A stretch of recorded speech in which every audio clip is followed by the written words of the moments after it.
చెప్పాలి కదా అధ్యక్ష. వాస్తవం ఏంది అంటే కేంద్ర ప్రభుత్వం బడ్జెట్లో అధ్యక్ష పైన కర్ణాటకలోనేమో అప్పర్ భద్ర అనే ప్రాజెక్టుకు జాతీయ హోదా ఇస్తుంది అధ్యక్ష, కింద పోలవరం ఆంధ్రప్రదేశ్కి, పక్కన మధ్యప్రదేశ్లో కెన్ బెత్వా ప్రాజెక్టు జాతీయ హోదా.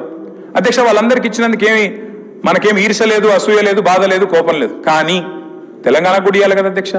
జాతి నిర్మాణానికి బ్రహ్మాండంగా సహకరిస్తున్నప్పుడు, జాతి నిర్మాణంలో పాలు పంచుకుంటున్నప్పుడు మన కాళేశ్వరానికో పాలమూరు రంగారెడ్డి ఎత్తిపోతల పథకానికో ఒక్క ప్రాజెక్టుకు జాతీయ హోదా ఇవ్వకపోతే నిరసన చెప్పాల్సిన బాధ్యత మన మీద లేదా అధ్యక్ష?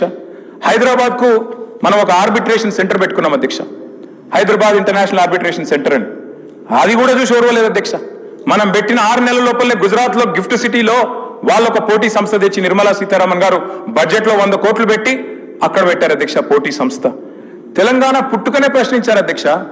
తెలంగాణ పుట్టుకని ప్రశ్నించడమే కాకుండా 6 దశాబ్దాల ఆకాంక్షను అగౌరవపరచడమే కాకుండా వాస్తవాలు చెప్పాలంటే ఒక్కటంటే ఒక్క విభజన హామీని కూడా అమలు చేయలేదు అధ్యక్ష కేంద్రం. అది మాత్రమే కాదు, దారుణమైన మాట, తల్లిని చంపి బిడ్డను బతికిచ్చిండ్రు అనే మాట స్వయంగా ప్రధాని గారు అనవచ్చు అధ్యక్ష. ఇట్లా అవమానాల పరంపర ఒకవైపు. ఇవాళ డిప్యూటీ సీఎం గారు ఖమ్మం నుంచి ఉన్నారు అధ్యక్ష. వారి జిల్లా 7 మండలాలు ఒక్క పెన్నుపోటుతో ఆర్డినెన్స్తో లోవర్ సీలేరు విద్యుత్ కేంద్రం, మా వ్యవసాయ మంత్రి గారు కూడా అదే జిల్లా అధ్యక్ష, ఒక్క పెన్నుపోటుతో అప్రజాస్వామికంగా 7 మండలాలు లోవర్ సీలేరు విద్యుత్ ప్రాజెక్టును లాక్కొని పోయింది కేంద్రం కాదా అధ్యక్ష? అది మాత్రమే కాదు, మరి నిజామాబాద్ జిల్లాకు ఊరించి పసుపు బోర్డుని ఇచ్చారు అధ్యక్ష మొన్న. మరి ఆ పసుపు బోర్డు ఇప్పుడు మొన్న పెట్టినారు కానీ కేంద్ర బడ్జెట్లో ₹1 లేదు దానికి. ఒకవైపు ఏమో పసుపు ధర రావడం లేదు, మద్దతు ధర అని రైతులు రోడ్డు ఎక్కిన పరిస్థితి అధ్యక్ష. మరి మాట్లాడద్దు అధ్యక్ష వాళ్ళు పసుపు రైతులకు జరుగుతున్న అన్యాయం గురించి? అధ్యక్ష బయ్యారం ఉక్కు కర్మాగారం మాటిచ్చారు పునర్విభజన చట్టంలో, కానీ పెట్టరు అధ్యక్ష. మేము అడిగినాం 10 ఏళ్లలో 10 సార్లు 20 సార్లు అడిగినాం, పెట్టలేదు. ఈసారి కూడా మరి మీరు వచ్చిన తర్వాత కూడా మీరు కూడా కలిసినా వారు సహకరిస్తలేరు అధ్యక్ష. ఇక్కడ బయ్యారం గురించి ఒక మాట చెప్పాలి అధ్యక్ష. ఒక కేంద్ర మంత్రి గారు మాట్లాడతారు అధ్యక్ష, నేను వారి పేరు తీసుకొని బాగుండదు, మాట్లాడుకుంటూ అంటారు ఆయన బయ్యారంలో అక్కడ ఐరన్ ఓర్ క్వాలిటీ లేదు పెట్టలేమంటారు అధ్యక్ష. ఎగ్జాక్ట్ గా బయ్యారం నుంచి 106 అధ్యక్ష, నేను మిత్రుల ప్రసంగాలలోని నేను ఈ సమావేశంలో ఈ సెషన్ అధ్యక్ష ఇనుము గనులు ఉన్నాయి. ఇవాళ బయలుదిల్లాలోని ఇనుము గనుల నుంచి 550 కిలోమీటర్ల దూరం అవతల ఉండే వైజాగ్ స్టీల్ ప్లాంట్ కి అక్కడికి వెళ్ళి ఇనుము పోతుంది సార్. అట్లే ఈ రోజు నేషనల్ హైవే వేస్తున్నారు, అక్కడ నుంచి ముంద్రా పోర్టు తీసుకుపోతారట గుజరాత్ కి 1800 కిలోమీటర్ల అవతలకి, ఏది బయలుదిల్లాకి వెళ్ళి తీసుకుపోతారట. కానీ 180 కిలోమీటర్ల ఇవతలు ఉన్న 160 కిలోమీటర్ల దగ్గరలో ఉన్న బయ్యారంలో మాత్రం స్టీల్ ప్లాంట్ పెట్టడానికి ఇనుము మంచిగా లేదు, అక్కడ క్వాలిటీ లేదు అని మాట్లాడతారు అధ్యక్ష. మరి దీన్ని అడగొద్దా? మనం ప్రపోజ్ పెట్టినాం, గతంలో ప్రపోజల్ పెట్టినాం, శ్రీధర్ బాబు గారు కూడా తెలవాలి. స్లరీ పైప్ లైన్ వేసుకుందాం, కావాలంటే రైల్వే లైన్ వేద్దాం, మేం సగం పెడతాం రాష్ట్ర ప్రభుత్వం నుంచి, మీరు సగం పెట్టండి, కానీ స్టీల్ ప్లాంట్ అయితే పెట్టండి, గిరిజన బిడ్డలు ఉండే ప్రాంతం అని చెప్పి కూడా మేము అడిగాం, కానీ పెట్టలేదు. మరి దాని గురించి మాట్లాడొద్దా అధ్యక్ష? ITIR యూపీఏ ప్రభుత్వం ఉన్నప్పుడు ఇచ్చారు, వీళ్ళు రాగానే రద్దు చేశారు, అడగొద్దా? ITIR టార్గెట్లు మనం దాటినాం ఆల్రెడీ. శ్రీధర్ బాబు గారు 2041లో ఏ టార్గెట్స్ అయితే ITIR లో రీచ్ అవ్వాలనుకున్నామో మనం 2022లోనే రీచ్ అయిపోయినాం, దాటినాం. దట్ ఈస్ తెలంగాణ, సొంతంగానే సాధించుకున్నాం.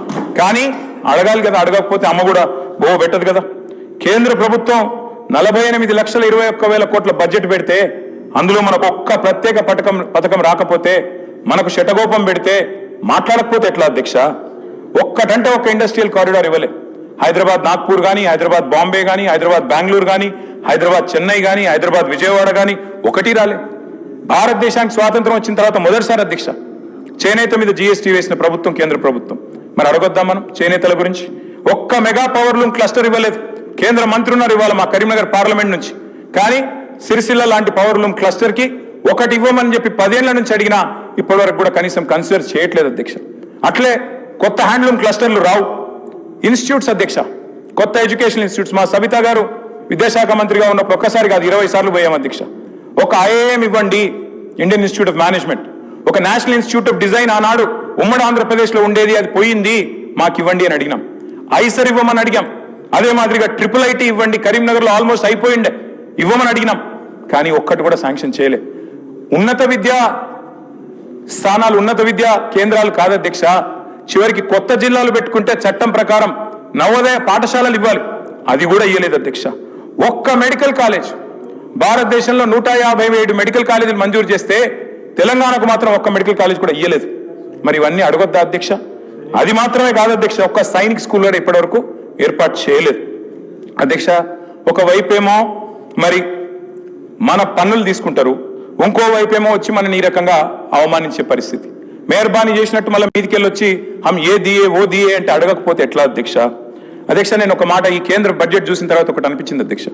వైజాగ్ స్టీల్ ప్లాంట్ కోసం వైజాగ్ స్టీల్ ప్లాంట్ని తిరిగి మరి దాన్ని ఒక ప్రేరణ ఇవ్వడానికి, ఒక ఉద్దీపన ఇవ్వడానికి, ఒక ఫైనాన్షియల్ స్టిమ్యులస్ ఇవ్వడానికి 11,500 కోట్ల రూపాయల ప్యాకేజ్ పెట్టారు అధ్యక్ష. సంతోషం. వైజాగ్ స్టీల్ ప్లాంట్ విషయంలో మాకేం అభ్యంతరం లేదు అధ్యక్ష. వారు మన సోదరులే, తప్పకుండా వారు కూడా బాగుండాలని కోరుకుంటాం. స్టీల్ ప్లాంట్ వాళ్ళు సమ్మె చేస్తున్నప్పుడు కూడా మేము కూడా అడిగినాం, తప్పకుండా వారికి సహకరించని అడిగినాం. విశాఖ ఉక్కును అమ్మొద్దన్నాం, ప్రైవేటైజ్ చేయొద్దన్నాం. కానీ వారికేమో 11,500 కోట్ల ప్యాకేజ్ ఇచ్చారు అధ్యక్ష. సంతోషం, ఇబ్బంది ఏం లేదు. అదే మరి ఆదిలాబాద్ లో అమిత్ షా గారు స్వయంగా వచ్చి చెప్పారు అధ్యక్ష. అమిత్ షా గారు ఎన్నికల ప్రచారంలో చెప్పారు, సిసిఐని తిరిగి తెరిపిస్తాం సిమెంట్ కార్పొరేషన్ ఆఫ్ ఇండియా. మరి దానికి ₹1 పెట్టకపోతే అడగొద్దా అధ్యక్ష? ఆదిలాబాద్ లో సిసిఐనేమో తుక్కు కింద అమ్మేస్తారంట, బయ్యారం ఉక్కు మాత్రం ఉక్కు కాదంట. కానీ వైజాగ్ లో ఈ రోజు వాళ్లకు అక్కడ పార్లమెంట్ సీట్ల మీద ఆధారపడి ఉన్నారు కాబట్టి అక్కడ మాత్రం 11,500 కోట్లు ఇస్తే దాని గురించి మనం మాట్లాడకపోతే మన బడ్జెట్ లో తప్పు అవుతుంది కదా అధ్యక్ష. అధ్యక్ష సింగరేణి స్వయంగా డిప్యూటీ సీఎం గారే చూస్తున్నారు ఇప్పుడు ఎనర్జీ డిపార్ట్మెంట్.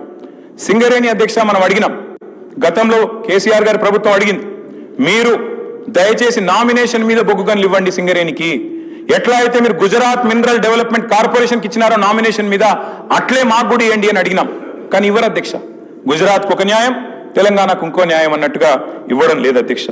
చివరికి అధ్యక్ష మనం కనుక పట్టించుకోకపోతే సరే, మనం సింగరేణిలో 51% మనం, 49 వాళ్ళు. కానీ భవిష్యత్తులో డిజిన్వెస్ట్మెంట్ ప్రపోజల్ పెట్టినా ఆశ్చర్యం లేదు అధ్యక్ష. అదే మాదిరిగా అధ్యక్ష నీతి ఆయోగ్ సిఫారసు చేసింది, మిషన్ కాకతీయ, మిషన్ భగీరథ మంచి పథకాలు 24,000 కోట్లు కేటాయించండి అని కేంద్ర ప్రభుత్వానికి సిఫారసు చేస్తే 24 పైసలు ఇవ్వలేదు అధ్యక్ష. అందుకే అంటున్నాం, మరి అడగాల్సింది అడగాలి. మా వాళ్ళు బీజేపీ మిత్రులు, ఎమ్మెల్యేలు, ఎంపీలు బ్రహ్మాండంగా నిజామాబాద్ లో, ఆదిలాబాద్ లో గెలిచినారు అధ్యక్ష. దుబాయ్ పోయి ప్రచారం చేసినారు, అక్కడ గల్ఫ్ కార్మికులు, వలస కార్మికులు ఉంటే అక్కడ కూడా పోయినారు. మీకేదో